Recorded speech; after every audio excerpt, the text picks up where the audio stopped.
Halo pemirsa Dolar Virtual. Jumpa kembali bersama Abdullah Haris. Kali ini saya akan berbincang dengan Kepala Desa Putra Pinggan terkait potensi-potensi wisata yang ada di Desa Putra Pinggan. Oke, kita coba dengar Kepala Desa akan memaparkan potensi-potensi apa yang ada di Desa Putra Pinggan. Oke Pak, salam dari Kepala Desa Putra Pinggan. Apa sih potensi wisata yang ada di desa? Silakan. Sebagaimana rujukan pertanyaan ya dari saudara saya bahwa berbicara potensi ya, potensi alam yang ada di Desa Putra Pinggan. Kalau saya katakan Putra Pinggan itu cukup potensial untuk dijadikan semacam destinasi wisata. Bahkan lebih jauhnya tepat sekali ketika Desa Putra Pinggan dijadikan desa wisata. Saya urutkan satu persatu tiap dusun. Dusun 4, Dusun Karangsari, Ciraten, Bojong, Karanggodang. Itu semua punya potensi untuk dijadikan wisata. Yang pertama Dusun Karangsari, di situ ada Muara Ciparenekean, di situ ada Pantai Lembah Putri, di situ ada Muara Ciputra Pinggan, di situ ada Galuh Pangauban, di situ juga ada Curug Puringis. Itu. Dilanjut ke Dusun Ciraten, di situ ada Sungai Ciputra Pinggan yang menghubungkan antara pelabuhan Muara Ciparenekean, Muara Ciputra Pinggan dan langsung ke Matras. Ya. Yang kedua di situ ada Karangbolong. Karangbolong itu juga bisa dijadikan objek wisata atau destinasi wisata, dan Gunung Pandean. Lantas ke Dusun Bojong. Dusun Bojong yang pertama di situ ada Curug Bojong, Curug Puringis. Di situ ada hamparan pesawahan terasering kurang lebih ada 20 hektar, dan situ juga ada situs Arya Jayandaru. Nah, ketika memang toh nanti bisa dikerjasamakan dengan Perum Perhutani, di situ bisa untuk dibuatkan arena motocross, dan di situ view-nya memang luar biasa, panorama cukup indah. Itu juga bisa dikembangkan. Lantas ke Karanggodang, di situ ada hulu ataupun ada mata air yang mungkin bisa dikerjasamakan dengan perkebunan, dan insya Allah mungkin bisa dikerjasamakan. Di situ bisa dijadikan satu destinasi wisata air dan seterusnya. Nah, itu semua merupakan anugerah dari Yang Kuasa, yang tentunya bersama wabil khusus kami ya, untuk satu demi satu dicicil sehingga bisa untuk aktivitas masyarakat. Tipe masyarakat itu kok di situ ada kemiskinan, pengangguran, urbanisasi, kenakalan remaja, itu semua kurang aktivitas, sehingga tidak ada kontribusi di masing-masing individu warga masyarakat itu sendiri. Ketika saja dengan diawali niat dan itikad bersama tentunya warga masyarakat Desa Putra Pinggan, dan lagi-lagi dibantu ya, diarahkan, dibimbing ya oleh masyarakat tentunya dengan dinas terkait ya. Insya Allah saya meyakinkan bahwa kesejahteraan masyarakat insya Allah mungkin bisa bisa dilaksanakan. Potensi yang bakal Bapak Bang untuk wisata itu difokuskan wisata apa dulu Pak? Titik prioritas tahun 2021 insya Allah saya akan mengangkat Curug Puringis. Curug Puringis itu bisa satu paket di antara beberapa titik, yaitu curug, hamparan pesawahan, lantas situs area Jayengdaru itu bisa satu paket. Itu mudah-mudahan dengan awal niat dan bersama tentunya dengan yang peduli dengan wilayahnya untuk berpikir maju ke depan, insya Allah saya yakin ya, dengan penuh kehusuan ya, insya Allah Putra Pinggan ke depan bisa bisa terlaksana. Itu harapan-harapan kami tentunya. Dan lagi-lagi kewajiban kami ya untuk mengkoordinasikan, mensosialisasikan dan mengupayakan koordinasi dengan dinas terkait. Pada awalnya sebetulnya itu mutiara yang terpendam ya, Curug Puringis. Cuman saya juga bertanya ya pada diri saya sendiri, kenapa sih terkadang turis-turis asing, tapi tentunya waktu yang tidak bisa ditentukan. Turis-turis asing itu biasanya itu masuk dan tahu dari mana itu. Saya juga kurang itu paham. Untuk hari ini saya melihat, tapi dari dulu ketika saya masih masa remaja itu sering kali ada di antaranya turis asing. Nah di situ ada ya curug yang pertama, curug di situ. Curug, nah di samping kanan dan kirinya itu masih itu diapit oleh status tanah, yaitu tanah pengelolaan namanya TN. Nah tanah-tanah tersebut kita upayakan ya, bisa di situ apakah buah-buahan dan sebagainya, bahkan hamparan sawah juga bisa dijadikan destinasi wisata gitu kan. Jadi tinggal set plan yang mungkin perlu ini. Nah di situ dua titik antara Curug Puringis dan ini satu hamparan bisa dikatakan, cuma sekat daripada sungai Bojong. Nah untuk ke sananya yaitu destinasi wisata religi, yaitu konon ceritanya di situ ada sejarah ya yang dinamakan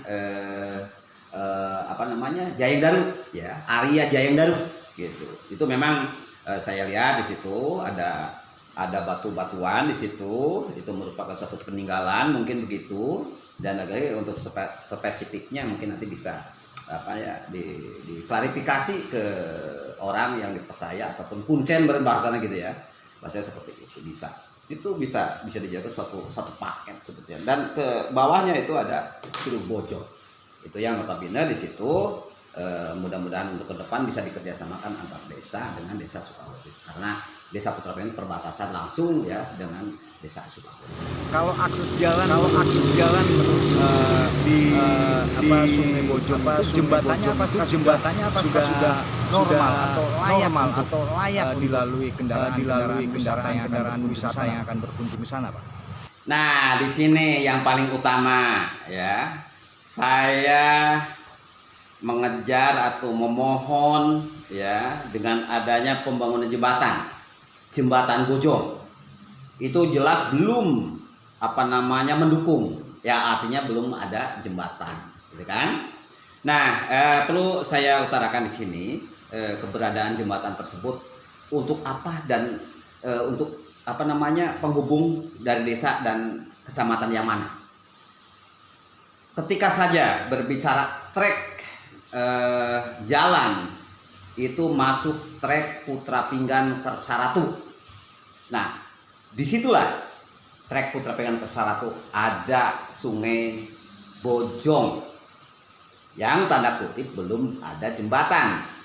Makanya sangat diperlukan sekali keberadaan pembangunan jembatan Bojong. Nah itu bisa menghubungkan dua kecamatan minimal, kecamatan Pangandaran dan Kalipucang. Juga bisa menghubungkan 4 bahkan 5 desa ya, di antaranya lingkup kecamatan Kalipucang, Putra Pinggan, Banjarharja, Tunggilis, lantas Siparakan. Untuk menghubungkan ke kecamatan Pangandaran itu melalui desa Sukahurip ya, bahkan mungkin bisa Purbahayu atau desa Pagergunung.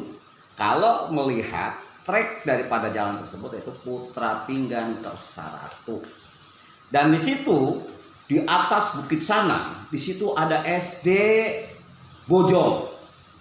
SD Putra Pinggan 3 kalau tidak salah, di barangkali saya salah gitu.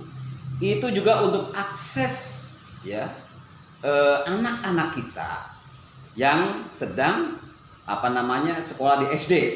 Dan alhamdulillah di situ juga banyak orang-orang Bojong sana yang sekolah di Pangandaran, tentu melewati jembatan itu kan gitu. Jadi tetap jelas itu merupakan satu kebutuhan, bukan keinginan. Nah, bahkan ketika memang tuh kita akan mengangkat produksi pertanian di situ juga sangat dibutuhkan sekali kan. Kita harus mengadakan awal rintisan kan. Dan alhamdulillah warga masyarakat itu dengan gigihnya membuat jalan kan begitu dengan swadaya murni. Itu yang pertama. Yang kedua kaitan dengan situs ya. Memang situs akses jalan sudah ada. Akses jalan sudah ada, cuman masih jalan batu ya, batu. Dan lagi di dalamnya itu memang ada gubuk, ada tempat, dan di situ juga saya lihat itu banyak batu-batuan, dan saya rasa memang itu bisa dikatakan untuk hutan lindung bisa dan seterusnya. Insya Allah. Oke Pak, untuk akses menuju wisata tersebut itu kalau dari jalan utama Jaya Pangandaran itu kemana dan berapa kilo sampai di lokasi Pak? Dari jembatan panjang ya, yaitu tepatnya di Dusun Ciraten itu masuk. Dusun Ciraten RT 3 RW 3, lantas ke arah utara menuju objek tersebut. Kurang lebih ada 7 kilo ya. Kurang lebih ada 7 kilo insya Allah gitu kan. Itu diantaranya jalan masih jalan utama di situ. Cuman ada persimpangan ya.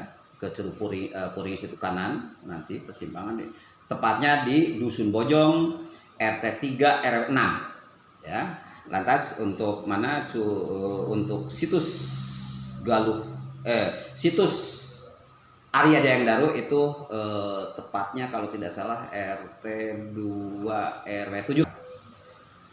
Tentu kita berkewajiban dan berharap yang jelas ya. Karena kami berprinsip bahwa kami berkewajiban untuk mengarahkan masyarakat, untuk mensejahterakan masyarakat. Nah, dengan bukti fisik untuk menggali potensi itu, ya, sehingga apa yang dikatakan kemiskinan, apa yang dikatakan pengangguran, apa yang dikatakan urbanisasi, bahkan kenakalan remaja, mudah-mudahan dengan aktivitas itu bisa terkikis. Bahkan mudah-mudahan sampai ada nilai kesejahteraan.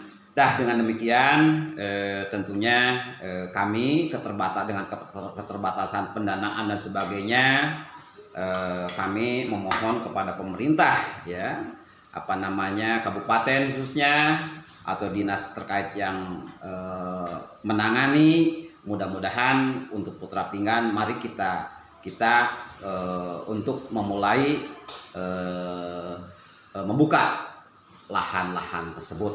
Saya yakin ketika apa yang seringkali saya katakan, mulai dari diri hari ini dan dari yang kecil, insya Allah dengan berjalannya waktu, insya Allah Putra Pinggan mungkin mudah-mudahan bisa bisa terbuka, bahkan bisa untuk mensejahterakan masyarakat. Dan lagi-lagi seringkali saya katakan bahwa Putra Pinggan itu ujung paling barat daripada wilayah Kecamatan Kalipucang, dan jalan utama yaitu melewati daripada Desa Putra Pinggan. Tentu kami sangat berkewajiban untuk mendukung program-program pemerintah tingkat kabupaten. Baik pemirsa, demikianlah bincang-bincang saya Abdullah Haris bersama Kepala Desa Putra Pinggan, Pak Salam. Oke, terima kasih Pak Salam. Semoga apa yang kita bahas kali ini bisa bermanfaat untuk pemirsa. Selamat menikmati dan selamat berkunjung di lokasi wisata ini. Oke pemirsa Global TV Aktual, go!